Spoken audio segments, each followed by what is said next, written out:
Tem gente que diz que você sabe quando a vida está prestes a mudar, que existe um pressentimento, uma sensação no ar, algo que te avisa antes do impacto.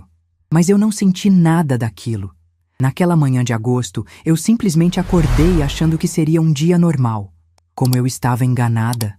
Me chamo Vera Lúcia Almeida Ferreira, tenho 62 anos e durante a maior parte da minha vida acreditei que ser uma boa mãe significava dar tudo de mim. Meu tempo, meu dinheiro, minha paz, minha casa. Eu achava que amor de mãe era sinônimo de sacrifício infinito, de aceitar qualquer coisa, de engolir qualquer desrespeito com um sorriso no rosto. Levei 6 décadas para entender que eu estava completamente errada. Essa história que vou contar não é fácil. Ainda dói quando penso nela, mesmo depois de mais de 1 ano. Mas preciso compartilhar, porque talvez exista alguém por aí passando pelo mesmo que passei, sentindo o mesmo que senti e achando que não tem saída. Então, deixa eu te contar o que aconteceu comigo naquela manhã que mudou tudo. Era uma terça-feira.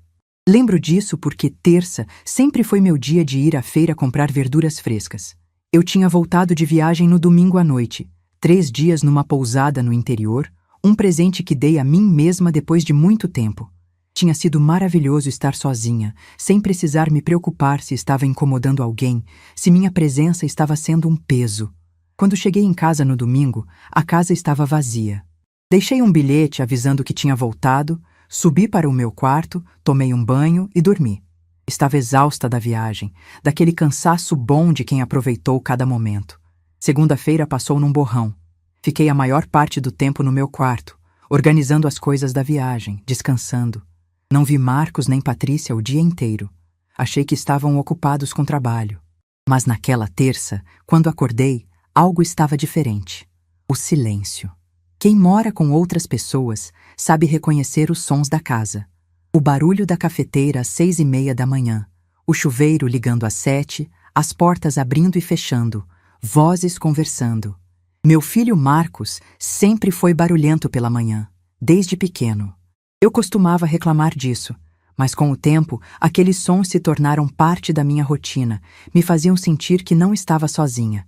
Naquela manhã, não havia som nenhum. Olhei para o relógio no criado mudo. 8h15. Eles já deviam ter saído para o trabalho. Levantei da cama, coloquei meu roupão azul, aquele que já estava desbotado, mas que eu adorava porque era quentinho, e fui até a porta do quarto.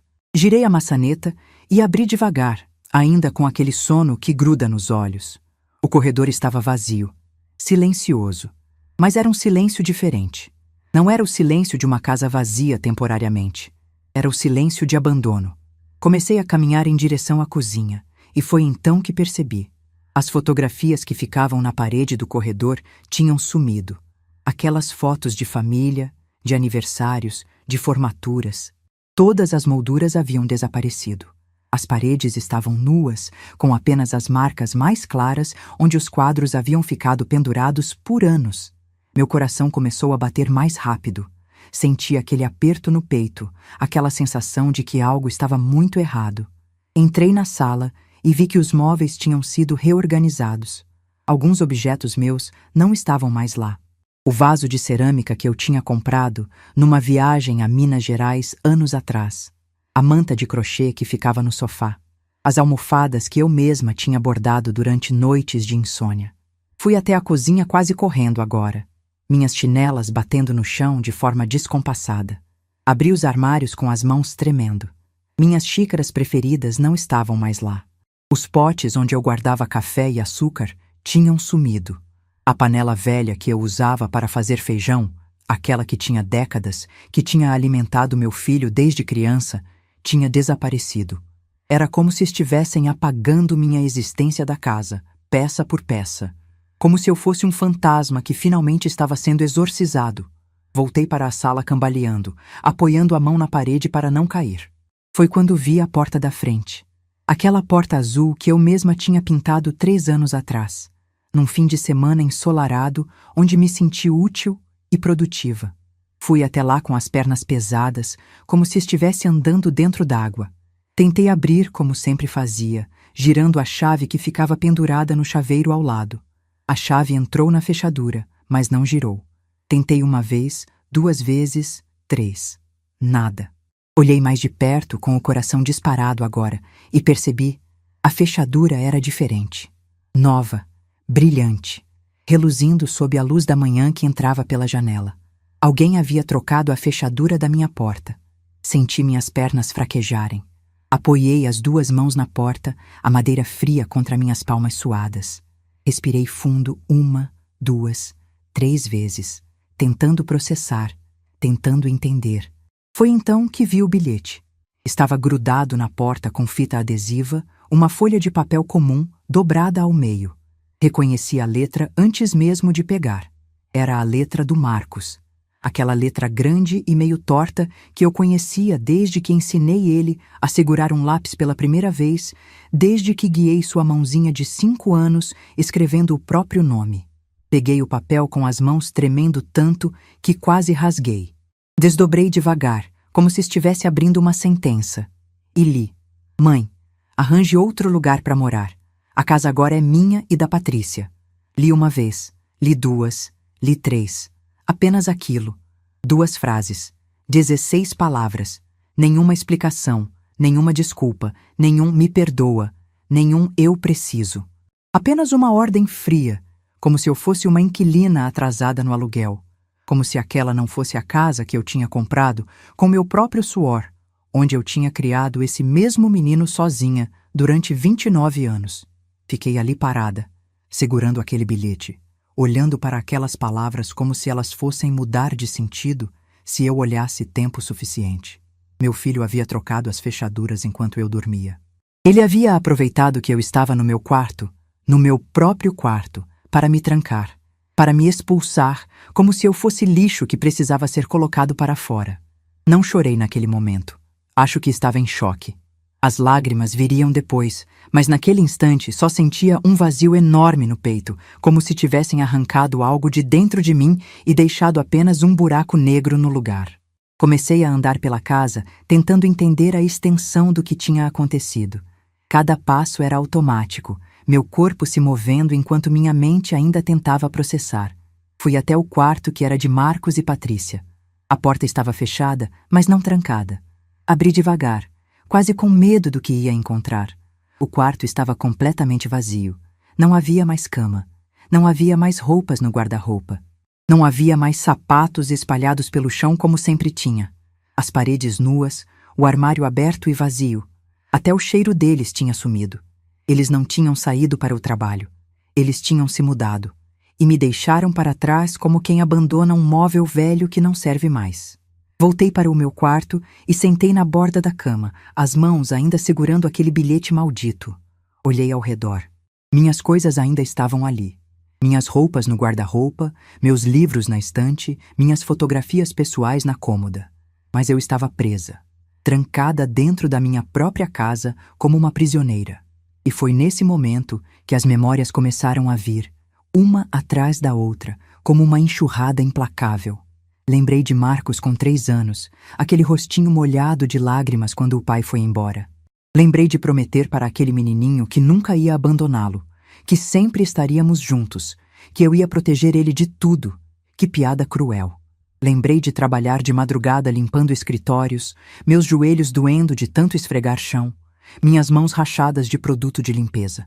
Lembrei de chegar em casa às 3 da manhã e ainda precisar acordar às 5 para o primeiro turno do dia. Lembrei das noites que passei em claro quando Marcos estava doente, segurando ele no colo, medindo febre de hora em hora, cantando baixinho para acalmar. Lembrei de levar ele no médico mesmo sem ter dinheiro, de pagar consultas em 3 vezes no cartão de crédito. Lembrei de vender as joias da minha mãe, a única herança que eu tinha, para pagar o tratamento dentário dele. Aquelas joias que minha mãe tinha me dado no leito da partida, dizendo para eu guardar porque um dia poderiam me salvar. E eu vendi tudo, por ele. Lembrei da faculdade, das mensalidades absurdas, de adiar minha aposentadoria, de continuar trabalhando até meu corpo gritar por descanso só para garantir que ele tivesse um diploma. Olhei novamente para o bilhete na minha mão. Arranje outro lugar para morar. Como é que ele teve coragem?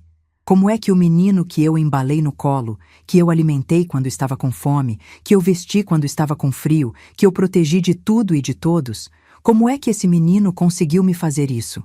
Mas então, no meio daquela dor toda, uma lembrança específica veio. Levantei da cama num pulo e fui até o meu guarda-roupa. Abri a porta, me ajoelhei no chão, meus joelhos estalando com o movimento, e procurei no fundo, atrás das caixas de sapatos velhos. Minha mão encontrou o que procurava. Uma pasta de documentos velha, daquelas de elástico. Tirei a pasta, levei até a cama e abri com cuidado. Lá estava tudo. A escritura da casa. O documento que provava que aquela propriedade estava registrada em um único nome. Vera Lúcia Almeida Ferreira. Passei os dedos sobre o papel, sentindo a textura. Li meu nome impresso ali. Peguei os outros documentos, todos os comprovantes de IPTU dos últimos 15 anos, todos no meu nome, contas de luz, de água, de gás, tudo no meu nome. Eu tinha comprado aquela casa sozinha há 18 anos, com uma entrada que juntei trabalhando feito uma condenada e parcelas que paguei religiosamente por 15 anos. Quando Marcos cresceu e começou a trabalhar, quando se casou e eu ofereci que eles morassem comigo, nunca disse que a casa era dele. Mas pelo jeito, ele assumiu que era. Ou Patrícia o convenceu disso. Peguei todos os documentos e coloquei de volta na pasta com cuidado. Segurei aquela pasta contra o peito como se fosse um escudo. Olhei para o relógio. 9h20 da manhã. Peguei meu celular da mesa de cabeceira e vi várias mensagens de Marcos.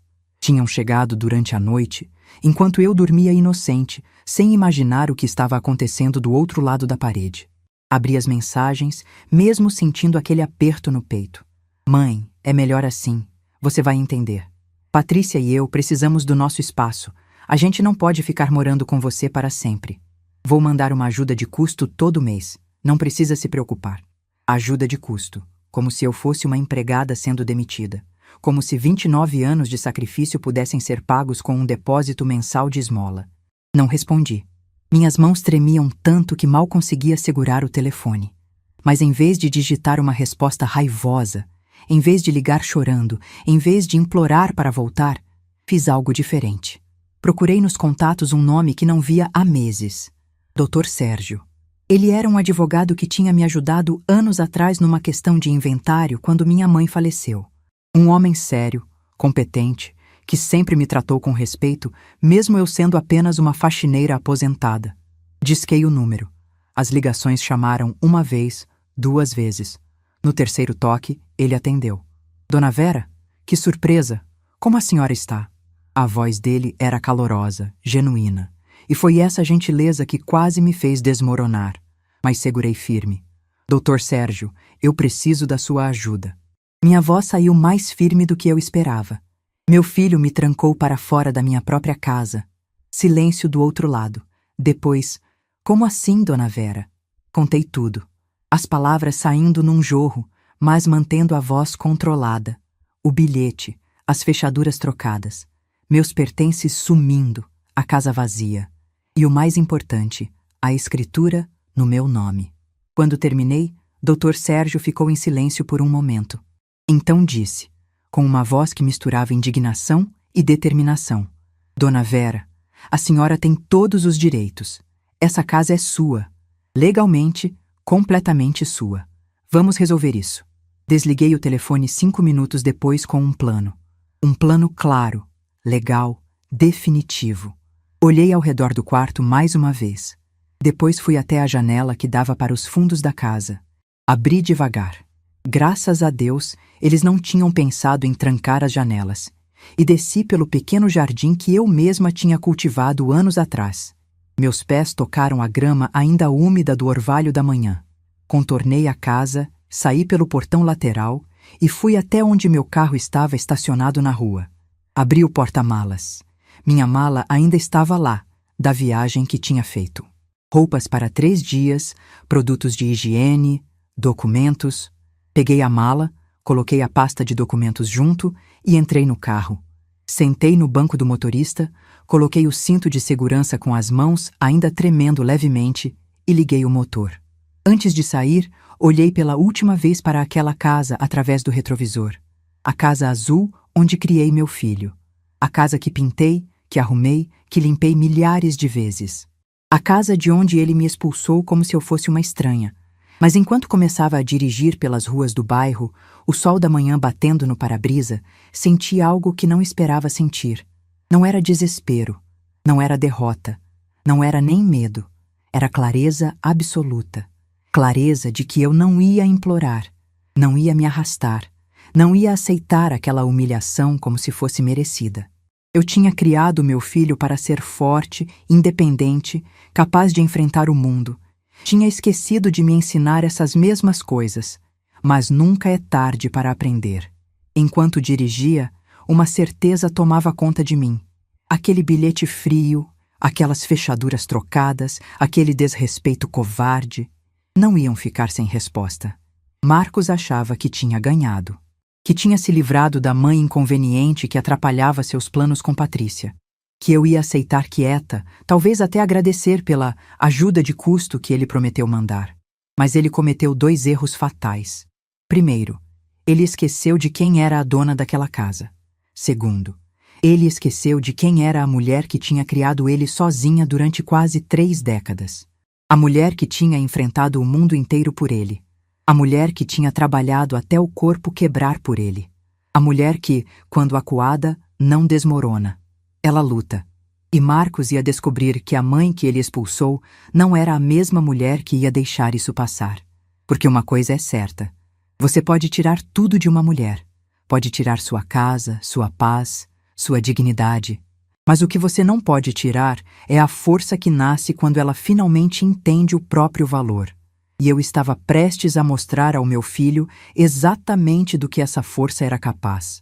Tem uma mentira que contam para as mães, que o amor resolve tudo, que se você amar o suficiente, se sacrificar o suficiente, se dedicar o suficiente, seus filhos vão te valorizar, que sacrifício e amor são a mesma coisa. Eu passei 29 anos acreditando nessa mentira. E paguei caro por isso.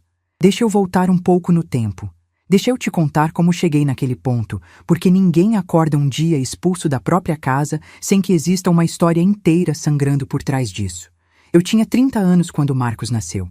Já era casada havia 5 anos com Roberto, um homem bonito, charmoso, que trabalhava como vendedor e tinha aquele jeito de falar que fazia qualquer um acreditar em promessas vazias. Ele prometeu o mundo quando nos casamos. Prometeu uma casa própria, estabilidade, uma família feliz. Nenhuma dessas promessas se concretizou. Roberto nunca foi de ficar parado muito tempo num lugar só. Mudava de emprego a cada 6 meses, sempre achando que o próximo seria melhor, que dessa vez ia dar certo. O dinheiro que entrava mal dava para as contas. Eu comecei a fazer faxinas na casa de conhecidos para complementar, levando o Marcos comigo quando ele era pequeno. Aquele menino passava as tardes brincando no chão enquanto eu limpava casas alheias, com aqueles olhinhos curiosos observando tudo. Mas foi quando Marcos fez 3 anos que tudo desmoronou. Lembro daquele dia com uma clareza que dói. Era uma tarde de abril, um daqueles dias quentes onde o ar parece pesar. Eu tinha feito bolo de fubá, o preferido do Roberto. O cheiro saía do forno e enchia a casa toda. Marcos estava na sala brincando com seus carrinhos velhos, fazendo aqueles barulhinhos de motor que crianças fazem. Roberto chegou mais cedo do trabalho. Achei estranho, mas não falei nada. Ele foi direto para o quarto sem me cumprimentar. Ouvi o barulho do guarda-roupa abrindo. Fui até lá e vi. Ele estava jogando roupas dentro de uma mala velha. "O que você está fazendo?" perguntei, mesmo já sabendo a resposta no fundo. Ele nem olhou para mim. Continuou dobrando camisas de qualquer jeito, enfiando meias na mala. "Vou embora." 2 palavras, simples assim, como se estivesse comentando sobre o tempo. "Como assim vai embora?" "Embora para onde?" "Não importa." Ele fechou a mala com força. "Não dou mais para isso. Não nasci para ser pai de família, Vera. Não nasci para acordar todo dia e ir trabalhar sabendo que o dinheiro nunca vai dar. Não nasci para isso." Meu coração disparou. "E nós? E o Marcos?" Foi aí que ele finalmente me olhou. E sabe o que vi naqueles olhos? Nada. Vazio absoluto. "Você vai dar um jeito. Sempre dá." Nesse momento, Marcos apareceu na porta do quarto. Aquelas perninhas curtas, ainda usando a fralda porque mal tinha deixado de ser bebê. Ele viu a mala na mão do pai e deve ter entendido algo, porque começou a chorar. Papai! A vozinha dele saiu fina, assustada. Marcos correu e se agarrou nas pernas do Roberto. Abraçou com aquela força toda que crianças pequenas têm, como se pudesse segurar o pai ali só com amor. Roberto olhou para baixo, para o filho agarrado nele, e não fez nada. Não se abaixou, não abraçou. Simplesmente pegou Marcos pelos bracinhos e o afastou. Não com violência, mas com uma indiferença que era pior que qualquer agressão. Para, Marcos! Solta o papai! Peguei meu filho no colo rapidamente. Ele estava soluçando, o corpinho quente, tremendo todo. Segurei ele contra meu peito e vi Roberto pegar a mala e caminhar até a porta. Você não pode fazer isso, eu disse, a voz saindo trêmula, mas tentando manter alguma firmeza. Você não pode simplesmente ir embora. Ele é seu filho. Roberto parou na porta da frente. Por um segundo, achei que ia voltar, que ia ter algum lampejo de consciência. Mas ele só disse, eu sei quem eu sou, Vera, e não sou isso. Apontou vagamente para a casa, para nós. Não sou pai, não sou marido. Me enganei achando que podia ser. E saiu. Simplesmente abriu a porta e saiu. Ouvi o portão rangendo. Ouvi seus passos se afastando na calçada. Ouvi o silêncio que veio depois. Marcos chorou por horas naquela noite. Chorou até ficar sem voz, até desmaiar de cansaço nos meus braços.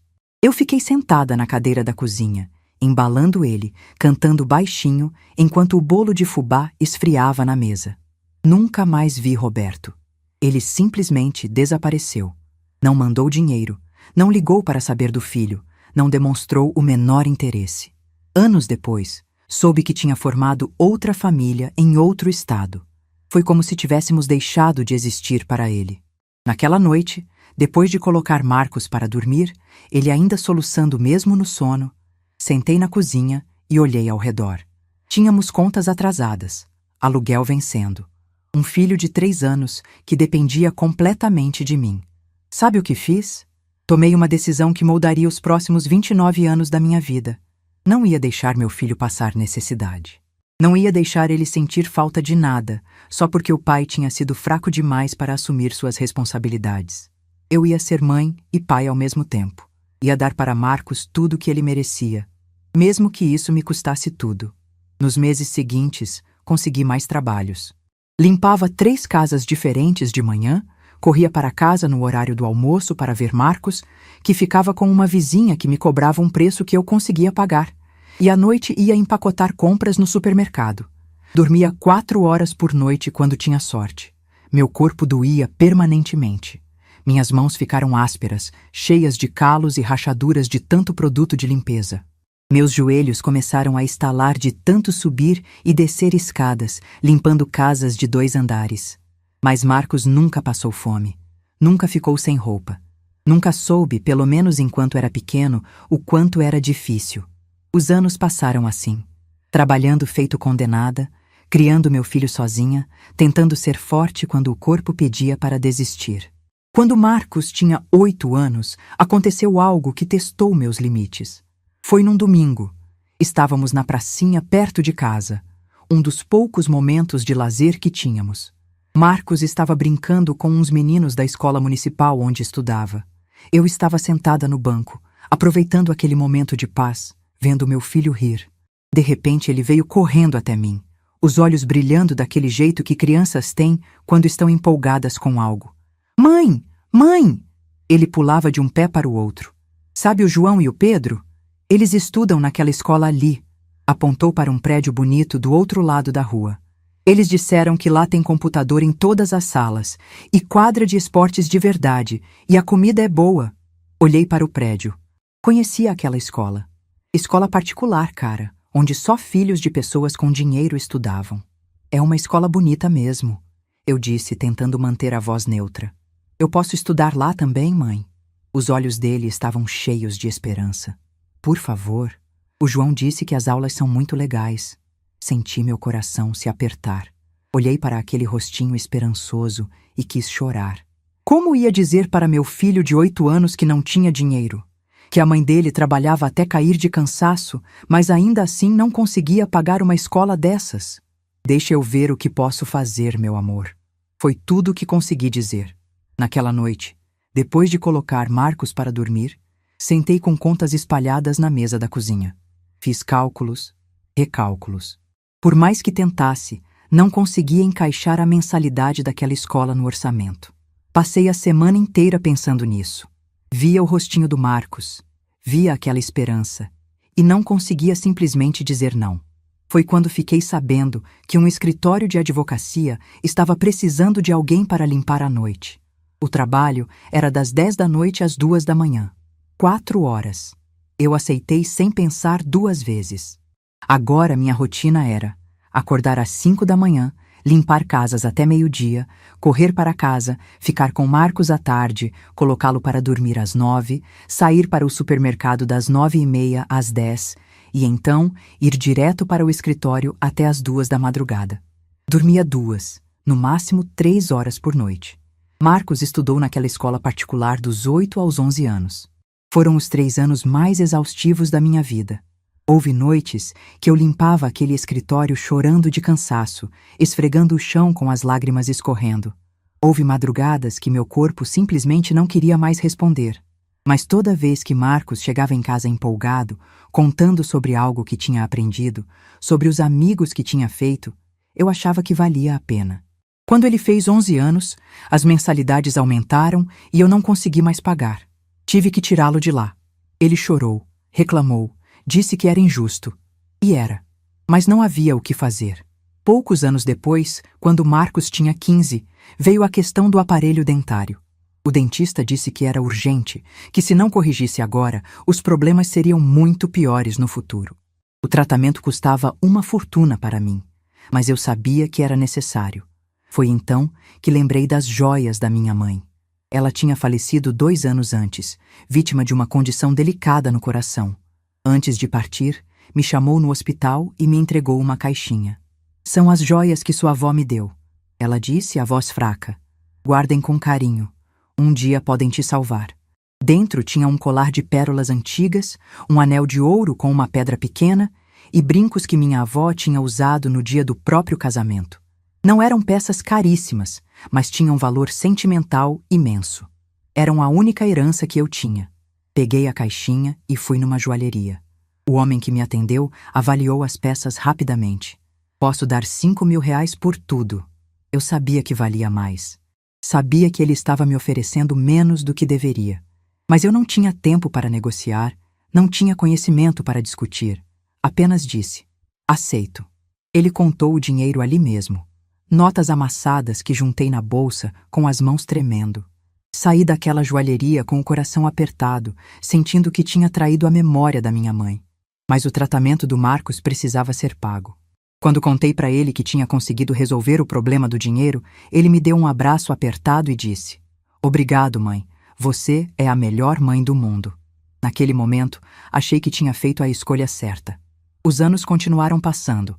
Marcos cresceu, virou adolescente, depois um jovem adulto.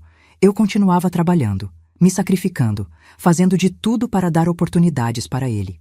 Quando ele terminou o ensino médio e passou no vestibular para a engenharia, fiquei tão orgulhosa que chorei. Meu filho ia ser engenheiro. Tudo o que eu tinha passado, todas as noites sem dormir, todo o cansaço, finalmente valia a pena. Só que a faculdade era particular e cara. Eu já estava com 54 anos. Meu corpo estava pedindo descanso há muito tempo. Poderia ter me aposentado, descansado, cuidado da minha saúde. Mas olhei para Marcos e disse, vamos dar um jeito. Você vai estudar engenharia. Adiei minha aposentadoria. Continuei trabalhando até os 58 anos. Continuei limpando casas, continuei fazendo faxinas, continuei sacrificando meu corpo que já gritava para parar.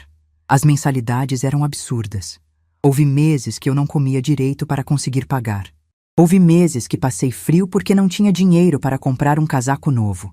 Mas nunca atrasei uma mensalidade. Marcos se formou quando estava com 24 anos. O dia da formatura foi um dos mais bonitos da minha vida. Eu estava lá, na plateia, usando um vestido que tinha comprado numa promoção, mas que achei bonito. Vi meu filho de beca, recebendo o diploma, e as lágrimas escorreram tanto que mancharam a maquiagem que tinha feito com tanto cuidado. Pensei, valeu a pena. Cada sacrifício, cada noite sem dormir, cada dor no corpo, tudo valeu a pena porque meu filho tinha um futuro agora. Como eu estava enganada. Alguns meses depois da formatura, Marcos conseguiu um ótimo emprego numa grande empresa de engenharia. O salário era excelente, mais do que tudo que eu tinha ganhado na vida inteira somado. Ele saiu de casa, alugou um apartamento pequeno, mas bonito, perto do trabalho. Eu senti falta dele, mas estava orgulhosa. Meu filho estava construindo a própria vida, sendo independente. Era o que toda mãe quer, não é? Continuamos nos falando, mas cada vez menos. Ele estava ocupado com trabalho, com a vida nova. Eu entendia. Achava natural. 1 ano depois, ele me ligou empolgado. Mãe, conheci alguém. A voz dele estava diferente, mais animada do que eu tinha ouvido em muito tempo. Uma moça chamada Patrícia. Ela trabalha na mesma empresa. Mãe, eu acho que estou apaixonado de verdade. Fiquei genuinamente feliz por ele. Meu filho merecia encontrar alguém, ser feliz, construir uma família. Algumas semanas depois, ele me convidou para almoçar e conhecer Patrícia. Lembro de escolher a roupa com tanto cuidado. Queria causar boa impressão. Queria que a namorada do meu filho gostasse de mim. Nos encontramos num restaurante no shopping. Quando vi Patrícia pela primeira vez, percebi imediatamente que ela vinha de uma realidade muito diferente da nossa. Ela era bonita, cabelos perfeitamente arrumados, roupas caras, aquela postura de quem nunca passou necessidade. Cumprimentou com educação, mas havia algo no olhar dela. Uma avaliação, um julgamento.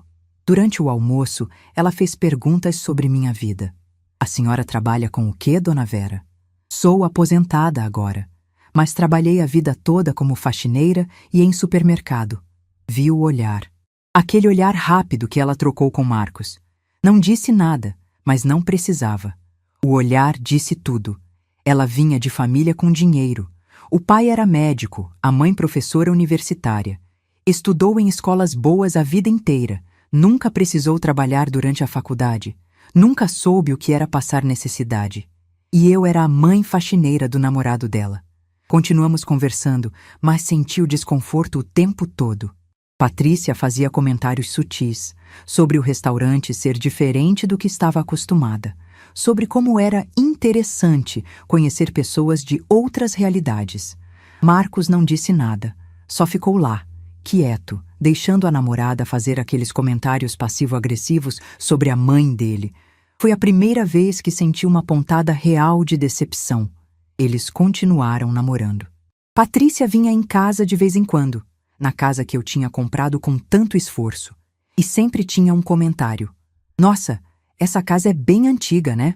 Esses móveis são vintage. O bairro é meio simplesinho, mas tem seu charme.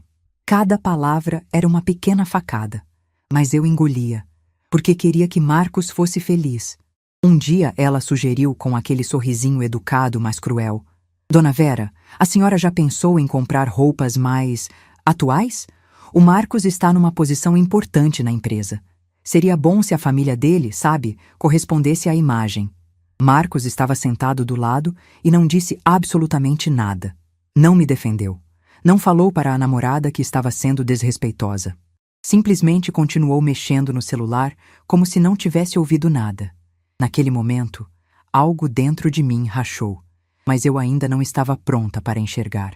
2 anos depois do início do namoro, eles anunciaram o noivado. Vieram me contar juntos, num domingo de tarde. Marcos estava radiante. Mãe, nós vamos casar. Abracei ele, fingi estar completamente feliz. E uma parte de mim realmente estava. Meu filho ia se casar, ia construir uma família. Mas outra parte, lá no fundo, sentia um aperto, um pressentimento que eu tentava ignorar. Começaram os preparativos do casamento. Patrícia queria tudo caro, tudo sofisticado. Marcos veio me falar um dia, meio sem graça. Mãe, o casamento está saindo mais caro do que a gente pensou. Você consegue ajudar com alguma coisa? Eu estava aposentada, com uma aposentadoria pequena depois de ter trabalhado até me quebrar. Não tinha dinheiro sobrando. Mas era o casamento do meu filho. Peguei um empréstimo consignado. Quase toda a minha aposentadoria comprometida por anos. E dei o dinheiro para ele. Toma, filho. para ajudar com o casamento. Ele me abraçou, agradeceu. Patrícia agradeceu também, com aquele sorriso que não chegava aos olhos. O casamento foi lindo. Igreja bonita, decoração impecável, festa grande. Eu estava lá, usando um vestido novo que tinha comprado em muitas prestações, chorando de emoção. Na festa, Patrícia me apresentou para a família dela. Todos muito educados, muito corretos, mas senti o mesmo que tinha sentido no primeiro almoço. Aquele olhar de avaliação, de julgamento, de superioridade. Ouvi, sem querer, uma conversa entre Patrícia e a mãe dela no banheiro. "E a família do Marcos?" A mãe perguntou. "É só a mãe. Ela é humilde, trabalhou a vida toda em coisas simples, mas é uma boa pessoa, sabe? Muito dedicada ao Marcos, fez de tudo por ele." O tom, o jeito que ela disse humilde, como se fosse um defeito que ela estava sendo generosa em tolerar. Voltei para a festa com o coração pesado, mas era o casamento do meu filho. Mantive o sorriso, dancei quando me chamaram, fingi que estava tudo perfeito. 6 meses depois do casamento, Marcos apareceu em casa. Sentamos na cozinha, ele meio nervoso, mexendo nas mãos. "Mãe, eu e Patrícia estamos procurando um lugar para morar, mas os aluguéis estão muito caros. A gente queria economizar para dar uma entrada num apartamento próprio no futuro." Olhei para meu filho e pensei, ele precisa de ajuda. E eu sempre ajudei. Foi quando abri a boca e disse as palavras que mudariam tudo. "Vocês podem vir morar comigo. A casa é grande, tem espaço. Assim vocês economizam e conseguem juntar dinheiro mais rápido." O rosto dele se iluminou. Levantou e me deu um abraço apertado.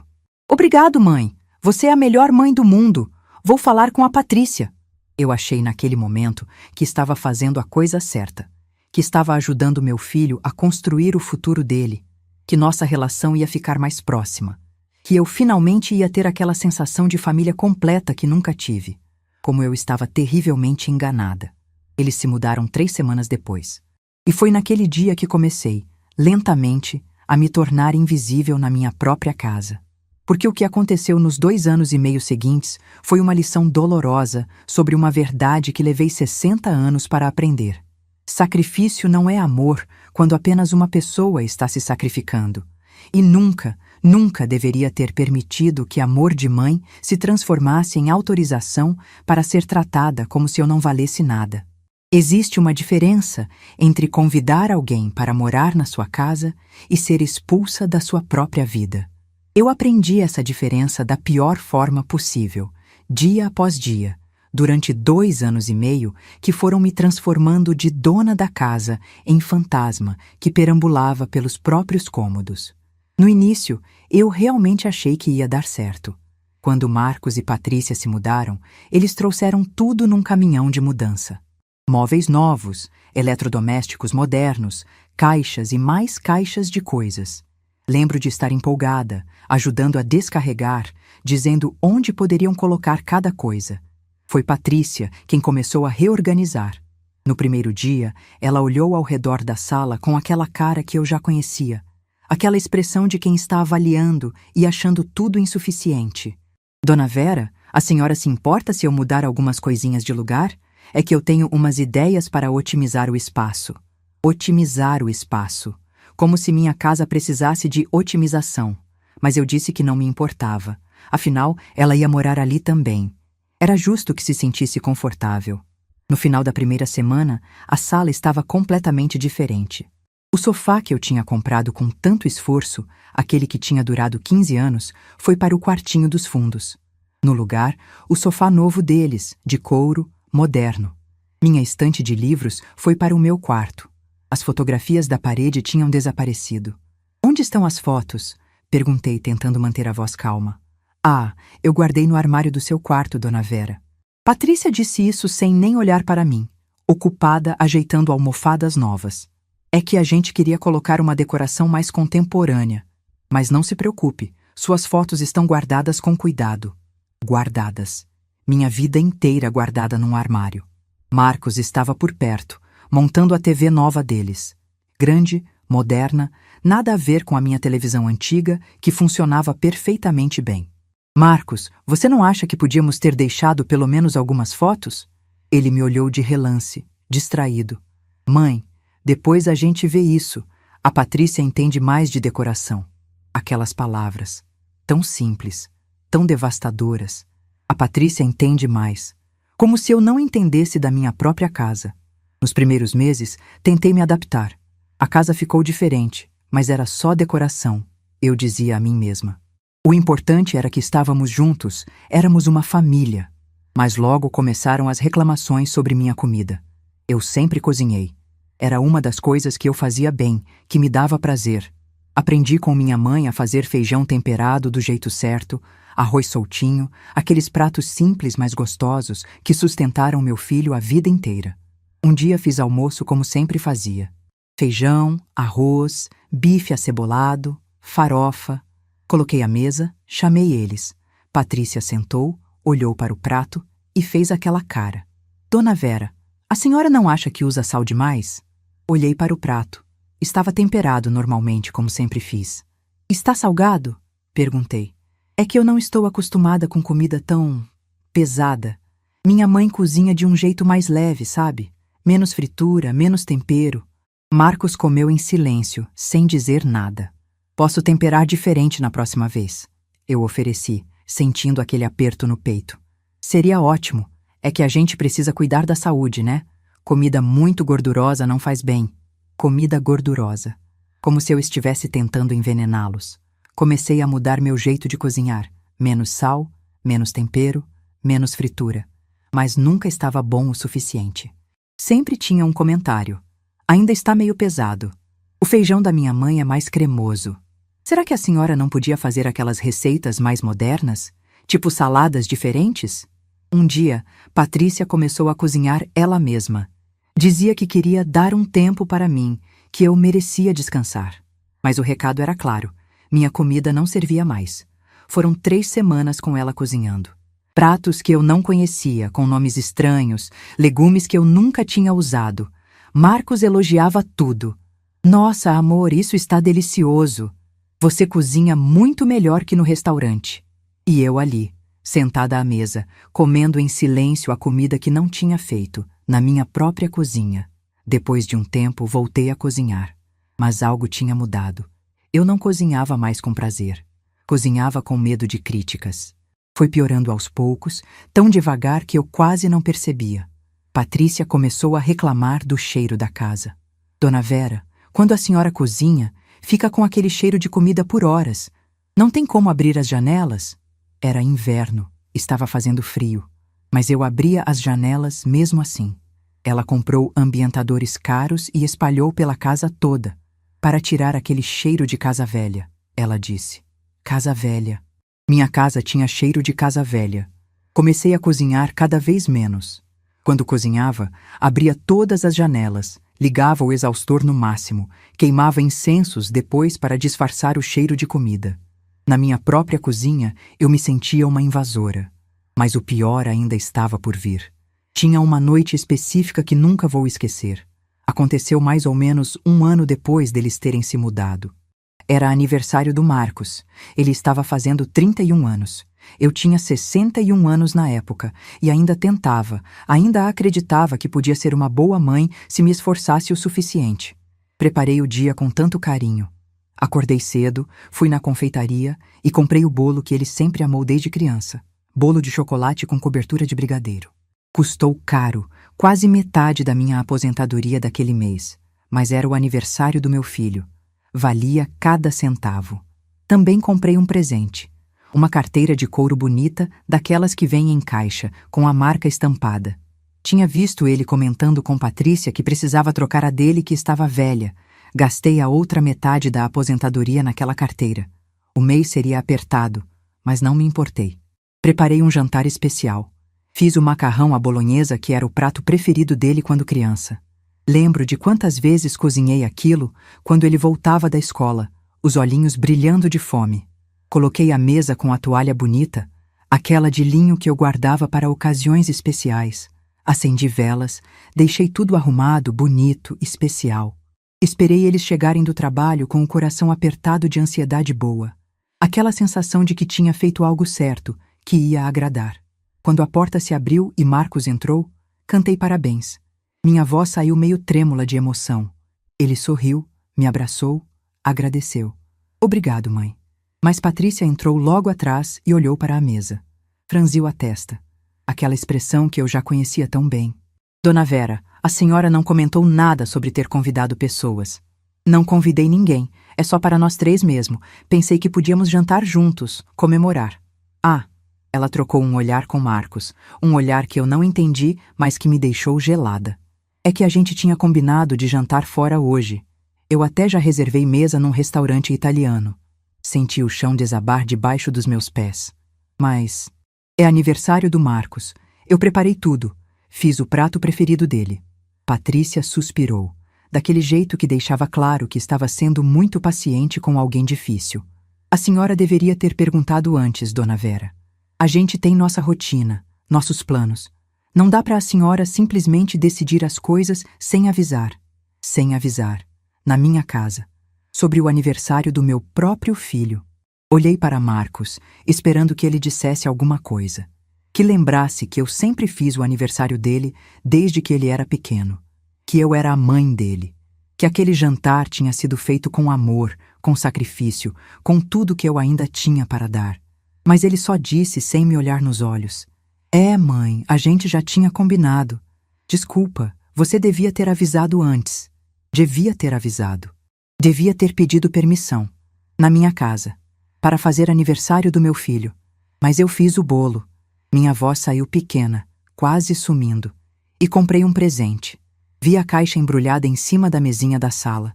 Tinha escolhido o papel com tanto cuidado. Tinha feito um laço bonito. A gente come o bolo outro dia, Patrícia disse, já pegando a bolsa dela da cadeira. E o presente o Marcos pega depois. Vamos, amor. A reserva é daqui a meia hora. Você sabe como o bistrô fica cheio. Bistrô. Eles iam jantar num bistrô enquanto meu macarrão esfriava na panela. Marcos. Tentei uma última vez. Ele finalmente me olhou. E vi algo nos olhos dele que me partiu ao meio. Não era raiva, não era impaciência. Era pior. Era indiferença. Depois a gente conversa, mãe. Agora a gente precisa ir. E foram. Simplesmente pegaram as chaves, as bolsas e saíram.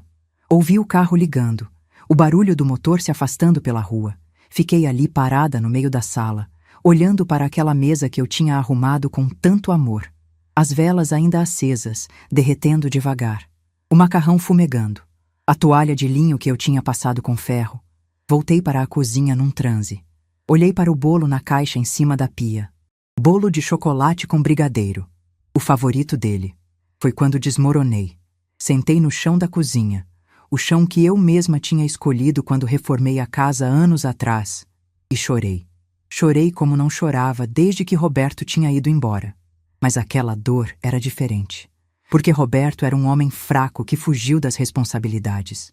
Marcos era meu filho. O filho que eu criei. E ele tinha escolhido um restaurante em vez de mim. Fiquei naquela cozinha não sei quanto tempo. As velas foram se apagando sozinhas na sala. O macarrão esfriou completamente. A noite caiu. Quando finalmente consegui levantar, peguei o bolo, coloquei na geladeira. Recolhi a comida, guardei tudo. Apaguei as velas que ainda tinham sobrado. Dobrei a toalha de linho. E naquela noite, enquanto deitava na cama ouvindo o silêncio da casa, algo dentro de mim mudou. Não foi uma decisão consciente. Foi uma quebra. Como se algo que vinha se rachando há meses finalmente tivesse partido ao meio. Depois daquela noite, comecei a me esconder. Passava cada vez mais tempo no meu quarto. Comprei uma televisão pequena numa promoção para não precisar usar a sala. Comecei a comer no quarto também, para não atrapalhar. Quando eles chegavam do trabalho, eu me recolhia. Ficava quieta, em silêncio, tentando não fazer barulho, tentando não existir muito. Porque tinha entendido a mensagem. Eu estava sobrando.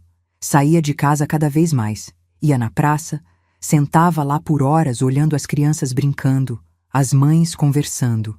Ia na biblioteca, pegava livros que nem sempre lia, só para ter motivo de ficar fora. Visitava a Dona Glória, minha vizinha, que pelo menos ainda conversava comigo como se eu fosse uma pessoa real. Foi Dona Glória quem percebeu primeiro que algo estava muito errado. Num dia desses que fui na casa dela, uma tarde de quinta-feira que eu fingia ter algum compromisso só para sair, ela fez café, me ofereceu bolo de fubá e ficou me olhando de um jeito estranho enquanto eu mexia no café sem beber. Vera, você está diferente. Diferente como? Mas apagada, como se estivesse sumindo. Aquelas palavras me atingiram como um soco no estômago. Porque era exatamente isso que estava acontecendo. Eu estava sumindo, desaparecendo, me tornando invisível. É só cansaço. Menti, ainda mexendo no café. Vera. Ela segurou minha mão por cima da mesa, me obrigando a olhar para ela. Você é dona daquela casa. Comprou com seu suor, com seu trabalho, e está se escondendo no próprio quarto como se fosse uma intrusa. Eles precisam do espaço deles, Glória. São um casal jovem. Espaço? Ela quase gritou. Vera, eles têm a casa inteira. Você que está sendo expulsa para um cantinho. Você não vê isso? Neguei. Defendi. Disse que estava tudo bem, que era só uma fase de adaptação, que todo mundo precisava de tempo para se acostumar. Mas quando voltei para casa naquele dia e vi a sala completamente reorganizada de novo, Patrícia tinha mudado os móveis pela terceira vez, sem nem me avisar, sem nem me perguntar. Entendi que Dona Glória estava certa. Eu não estava mais morando na minha casa, estava sendo tolerada nela. Os meses continuaram passando, um atrás do outro, cada dia me sentindo menor, cada dia com menos espaço para existir. Cada dia mais invisível, até que chegou aquele dia, 1 ano e meio depois deles terem se mudado. Era uma tarde de abril. Eu estava na cozinha, lavando louça, porque mesmo não cozinhando mais muito, eu ainda limpava tudo, ainda cuidava da casa, como se isso fosse me dar algum valor. Patrícia entrou, foi até a geladeira, pegou uma garrafa de água. Ficou ali parada por um momento, bebendo, me olhando. Dona Vera, eu estava pensando em uma coisa. Meu corpo inteiro se tensionou. Quando ela começava assim, nunca era bom. O que foi? A senhora já pensou em, sei lá, arranjar um hobby? Tipo um grupo de terceira idade ou coisa assim? Terceira idade. Eu tinha 61 anos, não era tão velha assim. Por que você está perguntando isso? É que... Ela parou, como se estivesse escolhendo as palavras cuidadosamente. A senhora fica muito em casa, sabe? E às vezes a gente precisa de privacidade.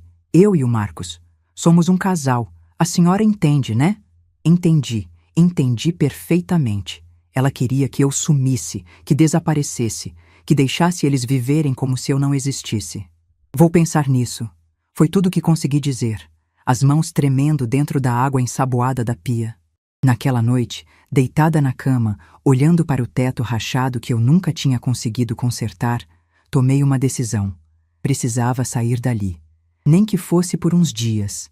Precisava respirar. Precisava lembrar quem eu era antes de me tornar esse fantasma que mal conseguia olhar no espelho. No dia seguinte, sentei no computador velho da Dona Glória. Ela tinha me ensinado a usar internet básica. E procurei. Pousadas no interior. Lugares tranquilos, baratos, onde eu pudesse ficar sozinha por alguns dias, sem sentir que estava sendo um peso para alguém. Encontrei uma pousada numa cidade pequena a 3 horas daqui. Um lugar simples, com avaliações boas, 3 diárias com café da manhã incluído. Custava menos do que o bolo de aniversário que tinha comprado. Reservei sem pensar muito. Depois contei para Marcos, numa das raras vezes que ele ainda falava comigo. Vou viajar por 3 dias, só para descansar um pouco. Ele mal levantou os olhos do celular. Tá bom, mãe. Aproveita. Patrícia, que estava na sala também, disse com um entusiasmo que não tentou disfarçar. Que legal, Dona Vera. A senhora merece mesmo. Vai fazer super bem. O entusiasmo dela era óbvio demais. Ela estava feliz que eu ia sumir por uns dias. Preparei minha mala pequena no dia anterior. Roupas simples, um livro que nunca tinha conseguido terminar, produtos de higiene. Estava nervosa, as mãos tremendo enquanto dobrava as camisetas, como se estivesse fazendo algo errado. Mas quando saí de casa naquela manhã de agosto, quando coloquei a mala no porta-malas do meu carro velho e dirigi para fora da cidade, senti algo que não sentia há muito, muito tempo. Alívio. Os 3 dias na pousada foram como um sonho que eu não queria acordar. Era um lugar simples, mas acolhedor. Quarto pequeno, mas limpo, com uma janela que dava para um jardim cheio de flores amarelas e vermelhas. A dona da pousada, Dona Carmen, era uma senhora simpática de uns 70 anos que conversava comigo durante o café da manhã como se eu fosse interessante, como se o que eu tinha para dizer importasse. Passava os dias caminhando pela cidadezinha, conhecendo as lojinhas de artesanato, sentando na praça central. Conversava com pessoas que não me conheciam, que não me viam como a mãe do Marcos ou a sogra da Patrícia. Era só Vera, uma mulher de 61 anos aproveitando uns dias de paz. À noite, sentava na varanda da pousada com um copo de suco e um livro. Não tinha ninguém dizendo que eu estava atrapalhando, ninguém reclamando do cheiro da comida, ninguém reorganizando o espaço ao meu redor, ninguém me fazendo sentir que eu estava sobrando. No segundo dia, Dona Carmen sentou comigo na varanda depois do jantar. A senhora está gostando daqui, Dona Vera? Muito. É muito tranquilo. Veio sozinha? Vim. Ela sorriu daquele jeito que pessoas mais velhas sorriem quando entendem algo sem você precisar explicar. Aquele sorriso de quem já viveu o suficiente para reconhecer dor disfarçada. Às vezes a gente precisa se lembrar de quem é, né? Longe de todo mundo. Aquela frase ficou ecoando na minha cabeça depois que ela foi embora. Me lembrar de quem eu era. Quem eu era. Antes de me tornar a mãe que servia e não era servida. A sogra que atrapalhava. O fantasma que perambulava pela própria casa tentando não fazer barulho. Quem era Vera Lúcia Almeida Ferreira antes de tudo isso? Sentada naquela varanda, olhando para as estrelas, tantas estrelas que eu não via há anos morando na cidade onde as luzes apagam o céu, comecei a lembrar. Eu era uma mulher que tinha enfrentado o abandono aos 33 anos e sobrevivido. Era uma mulher que tinha trabalhado 3 turnos, dormido 3 horas por noite para dar educação para o filho. Era uma mulher que tinha comprado uma casa sozinha, que tinha lutado, que tinha sido forte quando o mundo dizia que mulheres sozinhas não conseguem. Quando é que eu tinha parado de ser essa mulher?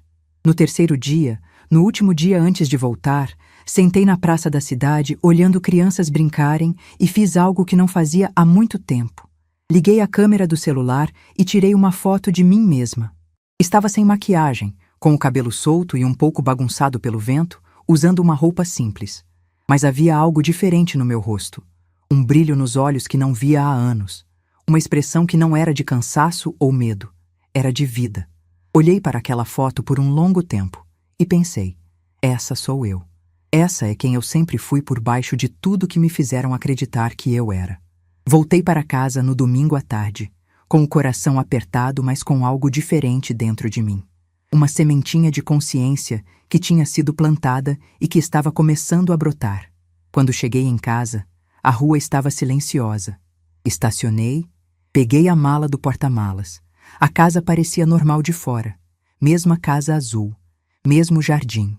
Entrei pela porta da frente, que ainda abria normalmente, e deixei o bilhete na mesa da cozinha avisando que tinha voltado. Subi para o quarto, tomei um banho longo e dormi. Segunda-feira passei quase o dia inteiro no quarto, organizando as coisas da viagem, mas principalmente pensando. Pensando em tudo, em quem eu tinha me tornado, em como tinha deixado isso acontecer, em quanto tempo ainda ia aceitar.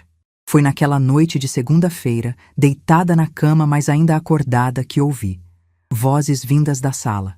Marcos e Patrícia conversando. O tom era baixo, mas as paredes da casa eram finas. Não precisava muito para escutar. Quando você vai conversar com ela? Era a voz de Patrícia, impaciente. Não sei. É difícil. Marcos, a gente já conversou sobre isso 1000 vezes. Meus pais venderam a casa deles. Não tem onde morar. E aqui tem espaço de sobra. Meu coração começou a bater mais rápido. Levantei da cama em silêncio, fui até a porta do quarto, encostei o ouvido.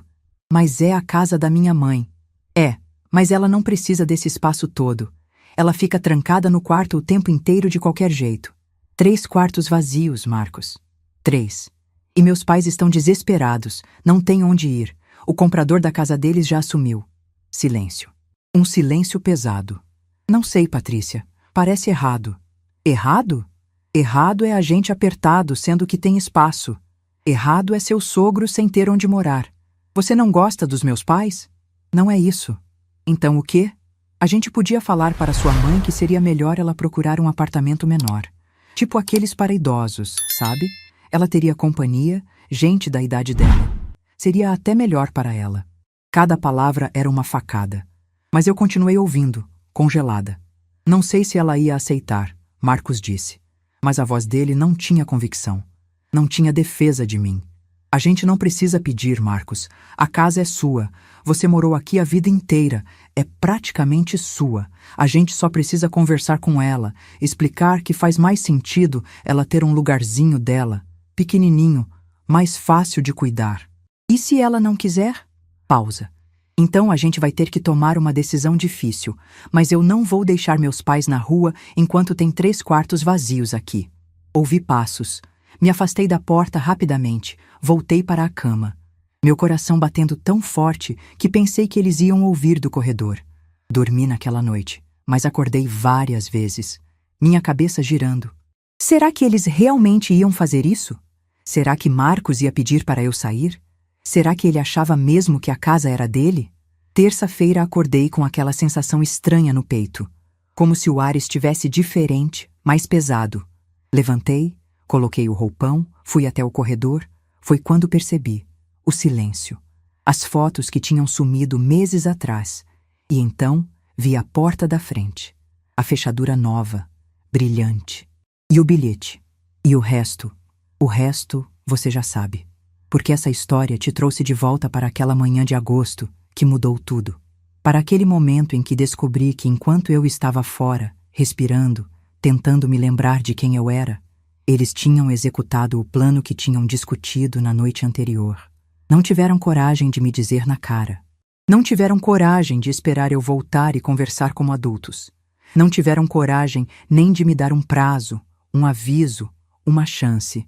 Simplesmente me trancaram para fora enquanto eu dormia, como se eu fosse lixo que precisava ser colocado na rua sem fazer barulho para não incomodar os vizinhos. Mas eles cometeram um erro fatal. Eles esqueceram que aquela mulher que tinha voltado da viagem, aquela que tinha passado 3 dias se lembrando de quem realmente era, que tinha visto seu próprio rosto com vida nos olhos de novo, não era mais a mulher que aceitava tudo calada. E que a casa que eles achavam que era deles tinha um nome na escritura. Um nome impresso, legal, inquestionável. Um nome que não era Marcos. Era Vera Lúcia Almeida Ferreira. E essa Vera estava prestes a ensinar uma lição que meu filho jamais ia esquecer. Nunca, nunca subestime a mulher que você acha que é fraca. Porque às vezes, a mulher mais forte é aquela que passou a vida inteira servindo aos outros. E finalmente decidiu servir a si mesma.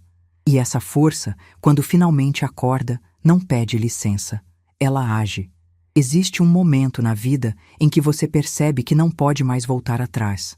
Para mim, esse momento foi quando liguei o motor do carro naquela manhã de terça-feira e dirigi para longe da minha casa, com a pasta de documentos no banco ao lado. Não sabia exatamente para onde estava indo. Só sabia que não podia ficar parada. Meu celular tocou. Era Dona Glória. Vera, venha para minha casa, agora. 10 minutos depois estava na cozinha dela. Quando senti o cheiro de café fresco, quando percebi que estava num lugar onde eu ainda era bem-vinda, algo dentro de mim quebrou. Chorei. Chorei como não chorava há anos. Pelos 29 anos de sacrifício. Pelas noites sem dormir. Pelas joias da minha mãe vendidas. Pelo aniversário ignorado. Por cada vez que me senti invisível. Dona Glória me abraçou e deixou eu chorar. Quando finalmente consegui falar, contei tudo. O bilhete. As fechaduras trocadas. Como eles tinham planejado enquanto eu viajava. E o que você vai fazer? Ela perguntou. Abri a pasta na mesa. A casa está no meu nome. Só no meu nome. Eu tenho todos os documentos. Dona Glória pegou a escritura e seu rosto mudou. Vera, você pode fazer eles saírem. Aquelas palavras ficaram suspensas no ar. Expulsar meu próprio filho. Eu liguei para o Dr. Sérgio. Vou resolver isso hoje. Fiquei na casa da Glória. Às 2 da tarde, meu celular tocou. Era Marcos. Olhei para a tela vibrando. Deixei tocar até cair na caixa postal. Vieram mais ligações, mais mensagens. Mãe, onde você está? Precisamos conversar. Estou preocupado. Cada ligação não atendida me dava uma sensação estranha. Poder. O poder de escolher quando e se eu ia responder. Às 4 da tarde, fui ao escritório do Dr. Sérgio. Contei a história toda desde o início. Ele escutou em silêncio, depois examinou cada documento da pasta com atenção. Dona Vera, essa casa é sua, completamente, legalmente sua. Seu filho não tem nenhum direito sobre ela. Ele tirou os óculos e me olhou diretamente. O que ele fez é crime. A senhora poderia processá-lo. Eu não quero processar meu filho. Só quero minha casa de volta. Então vamos entrar com uma ação de reintegração de posse. É rápida. Com essa documentação, um juiz pode deferir em 1 semana, 2 no máximo. E o que acontece? Manda-se a polícia, eles terão que desocupar imediatamente. Pode entrar com a ação, eu disse, minha voz firme. 1 semana depois, Dr. Sérgio ligou. Dona Vera, temos a decisão. A ordem está pronta. Meu coração disparou. Quando? A senhora escolhe o dia. Terça-feira. Terça-feira de manhã. 2 semanas depois daquela terça-feira em que acordei trancada para fora. A senhora quer estar presente? Parte de mim queria evitar, mas outra parte sabia que eu precisava estar lá. Para fechar um ciclo. Vou estar lá. Os dias seguintes foram de preparação emocional. Marcos continuou tentando contato. No terceiro dia, veio uma mensagem. Mãe, vou devolver as chaves, você pode voltar. A gente resolve isso. Devolver as chaves, como se fosse dele devolver. Li 3 vezes, e em vez de dor, senti clareza. Ele ainda achava que controlava a situação. Não respondi. Dona Glória me fez prometer que ia com ela. Você não vai enfrentar isso sozinha. Na véspera, arrumei minha roupa. Calça preta, blusa branca, sapatos fechados. Queria estar digna. Naquela noite, quase não dormi. Às 3 da manhã, encontrei Dona Glória na cozinha, também acordada. Você tem certeza? Ela perguntou. Já mudou tudo, Glória. Mudou quando ele me trancou para fora. Isso aqui é só o fim de algo que já acabou. Na manhã de terça, às 8h30, saímos. Dona Glória dirigiu. Quando viramos na minha rua, vi a casa azul. Minha casa. Estacionamos às 8h55. Viatura policial. Depois outra. Dr. Sérgio chegou. Descemos. Atravessamos a rua. Dona Glória do meu lado. Dr. Sérgio do outro. 2 policiais atrás. Subimos as pedras que eu mesma tinha colocado. Chegamos à porta azul, com a fechadura nova. O policial tocou a campainha. A porta se abriu. Marcos de roupão, cabelo bagunçado, olhos inchados de sono. Ele olhou para os policiais confuso. Depois me viu. Mãe! O policial falou. Senhor Marcos Ferreira, temos uma ordem judicial de reintegração de posse. O senhor tem até o final do dia para desocupar. Vi a cor sumir do rosto dele. Pegou o papel com mãos tremendo. Como assim? Mas isso é minha casa. A propriedade está no nome da senhora Vera Lúcia Almeida Ferreira. Dr. Sérgio disse calmamente. Foi quando Patrícia apareceu. O que está acontecendo? Isso é um absurdo. A casa sempre foi minha, eu disse, minha voz firme. E vocês me tiraram dela, lembra? Alguns vizinhos saíram para ver. Patrícia me encarou com raiva. Isso é vingança. Que tipo de mãe faz isso? Que tipo de filho troca as fechaduras enquanto a mãe dorme? Respondi calmamente. Foi quando Marcos caiu de joelhos. Ali, no chão da sala que eu tinha pintado, meu filho de 32 anos caiu de joelhos chorando.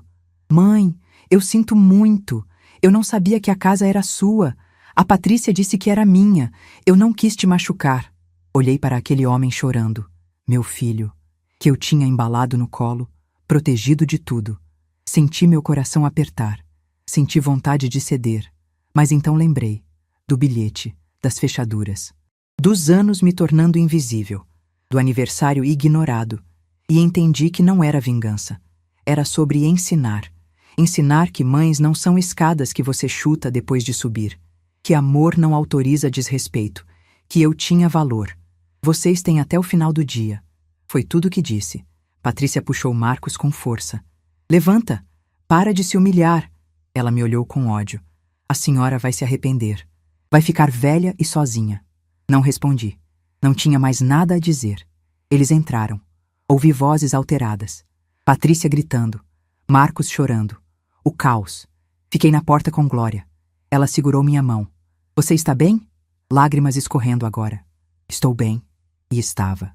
Doía como nada tinha doído antes. Doía de uma forma que eu sabia que ia carregar para sempre. Mas pela primeira vez em anos, eu estava bem. Porque finalmente tinha escolhido a mim mesma. E mesmo com toda a dor, mesmo com o filho chorando lá dentro, havia uma paz nisso. A paz de quem parou de se trair. Voltei para minha casa no final daquela terça-feira. Dona Glória tinha oferecido para eu ficar mais uns dias com ela, mas eu disse que não. Precisava enfrentar aquilo sozinha.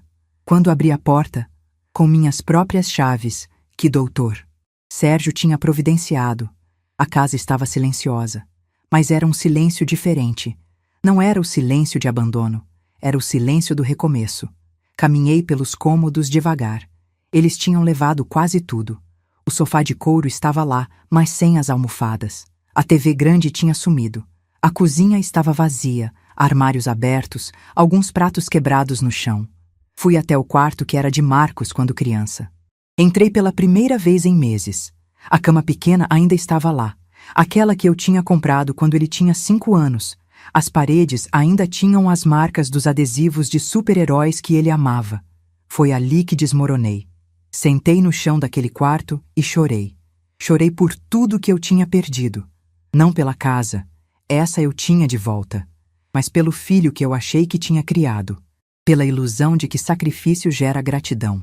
Pela ingenuidade de achar que amor de mãe era suficiente. Fiquei ali não sei quanto tempo, até não ter mais lágrimas. Quando levantei, limpei o rosto, respirei fundo e comecei. Comecei a limpar. Varri cada cômodo. Lavei o chão. Tirei o lixo que tinham deixado. Guardei os cacos de louça quebrada. Não era só limpeza física. Era limpeza emocional. Estava varrendo os últimos restos daquele período da minha vida. Nos dias seguintes, reorganizei tudo. Comprei móveis simples. Coloquei minhas fotografias de volta nas paredes. As fotos que Patrícia tinha guardado. Pintei algumas paredes. Plantei flores novas no jardim. Cada mudança era uma afirmação. Essa casa é minha. Essa vida é minha. 2 semanas depois, Marcos apareceu. Tocou a campainha numa tarde de quinta-feira. Quando abri a porta e vi ele ali, magro, com olheiras, uma mala ao lado, senti meu coração apertar. Mãe, eu posso entrar? Deixei. Sentamos na sala. Ele olhou ao redor, vendo as mudanças, e algo passou pelo rosto dele. Tristeza, talvez, arrependimento. A gente está morando num apartamento alugado pequeno. Eu, a Patrícia e os pais dela. É apertado, caro. Ele pausou. Eu perdi o emprego. A empresa cortou o pessoal. Silêncio. Eu vim pedir desculpas de verdade, não porque preciso de alguma coisa, mas porque você merece. Olhei para meu filho. Vi sinceridade nos olhos dele pela primeira vez em muito tempo. Eu fui um péssimo filho. Deixei a Patrícia me manipular. Deixei você se tornar invisível. Deixei que tratassem você como se não tivesse valor. E a pior parte é que eu sabia. Sabia e não fiz nada. Por que não fez? Perguntei, minha voz calma. Porque era mais fácil deixar você se sacrificar, mais fácil aceitar tudo sem questionar. Você sempre deu tudo, então eu achei que era normal. Normal. Meu sacrifício tinha se tornado tão natural que virou invisível. Eu não quero que você volte a morar aqui, Marcos. Não quero seu dinheiro. Não quero suas desculpas tardias. Respirei fundo. Mas quero que você aprenda algo. Mães não são escadas. Não somos recursos inesgotáveis. Somos pessoas que merecem respeito. Ele chorou. Não como naquele dia do despejo. Era um choro mais silencioso, mais profundo. Eu sei, mãe. Aprendi da pior forma. Ele saiu meia hora depois. Disse que ia tentar ser melhor. Disse que entendia se eu não quisesse mais falar com ele. Não prometi nada. Mas também não fechei a porta completamente. Os meses passaram. Marcos me ligava às vezes. Conversas curtas, respeitosas. Contava que estava procurando emprego, que as coisas estavam difíceis, que os sogros eram complicados. Eu ouvia. Não resolvia. Não salvava. E algo estranho aconteceu. Sem o peso de ser a salvadora dele, consegui gostar dele de novo. Só um pouco, de longe, com limites. 1 ano depois daquela manhã em que acordei trancada para fora, minha vida era completamente diferente. Eu tinha começado a dar aulas de artesanato num centro comunitário. Uma das vizinhas, Dona Teresa, tinha sugerido. Ensinava crochê, bordado, coisas que minha mãe tinha me ensinado décadas atrás. 2 vezes por semana, minha casa enchia de mulheres. Algumas mais velhas que eu, outras mais novas. Conversávamos, ríamos, compartilhávamos histórias. Muitas delas tinham vivido coisas parecidas. Filhos ingratos, maridos que foram embora, anos se sentindo invisíveis. Ali, nenhuma de nós era invisível. Também voltei a viajar. Pequenas viagens. Passei uma semana na praia. Fui conhecer uma cidade histórica, sempre sozinha. E descobri que não me sentia solitária. Me sentia livre. Numa dessas viagens, numa pousada no interior, conheci José, um senhor viúvo de 67 anos, aposentado, que também estava viajando sozinho. Conversamos durante o café da manhã sobre coisas simples, livros, plantas, a vida. Não aconteceu nada romântico, mas trocamos telefones.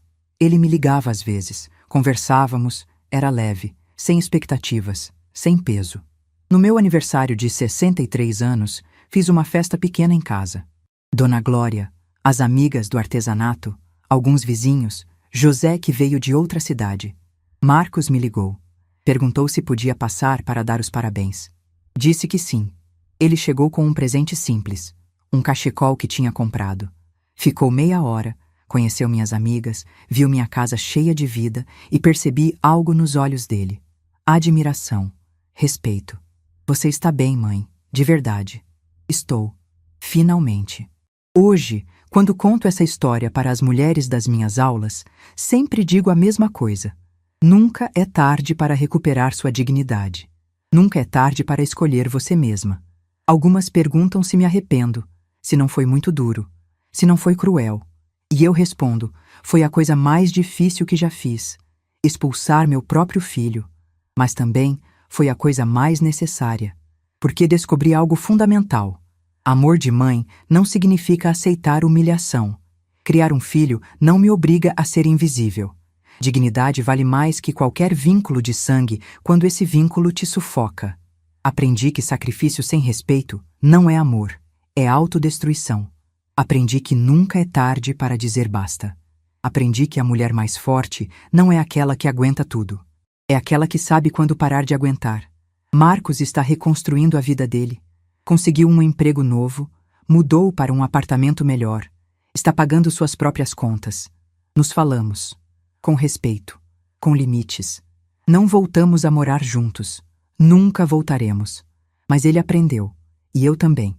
Eu, Vera Lúcia Almeida Ferreira, 63 anos, aprendi que minha vida não acabou quando meu marido foi embora. Não acabou quando fiquei sozinha criando um filho. Não acabou quando esse filho me expulsou. Minha vida recomeçou quando finalmente entendi meu próprio valor. E se existe algo que eu quero que você leve dessa história, é isto. Você não precisa aceitar migalhas de afeto de ninguém. Nem de filhos, nem de maridos, nem de família. Você merece ser vista, ser respeitada, ser amada de verdade. E se isso significa ficar sozinha por um tempo, que seja. Porque é melhor estar sozinha e em paz do que acompanhada e invisível. Essa é minha história. De como acordei um dia trancada para fora da própria casa e descobri que aquilo não foi o fim. Foi o começo da mulher que eu sempre deveria ter sido. Se essa história tocou seu coração, deixe seu like, se inscreva no canal e comente aqui embaixo. No meu lugar, o que você faria? Sua mensagem pode iluminar o dia de alguém.